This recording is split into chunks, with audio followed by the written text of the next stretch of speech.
Super സിംഗറിൽ പോകുമ്പോ ആദ്യമായിട്ട് shoot ചെയ്യാൻ പോവാ.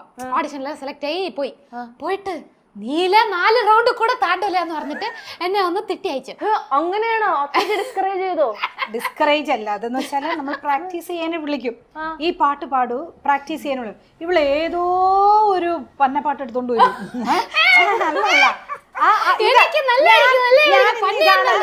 ഞാനിന്ന് ഇതാണ് പാടുന്നതെന്ന് പറയും. അപ്പൊ ഞാൻ പറയും, മക്കളെ ഇങ്ങനത്തെ പാട്ട് എടുക്കും, ഇത് എടുക്കൂല, പാടില്ല, ഇങ്ങനെ പറയണത്.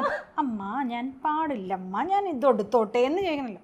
ഞാൻ പാടില്ല, ഞാൻ അമ്മ പറയണ ചെയ്യില്ല, ഞാൻ ഇതേ പാടുള്ളൂ എന്ന് പറയും. അപ്പൊ നോക്കിക്കോ, നീ ഇന്നീ റൗണ്ടിൽ എത്ര മാർക്ക് മേടിക്കുന്ന എനിക്ക് അറിയാന്ന് പറയും.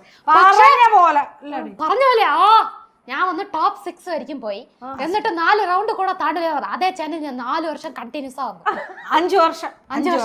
പക്ഷെ അതൊക്കെ അങ്ങനെയൊക്കെ അമ്മ പറഞ്ഞാലും അമ്മയ്ക്ക് അതൊക്കെ ഹാപ്പിനെസ് തന്നെയാണ്. ഇവിടുന്ന് പോയി കഴിയുമ്പോഴേ നമ്മളല്ലേ ഇവിടെ അച്യുത ഭദ്രരാമൻ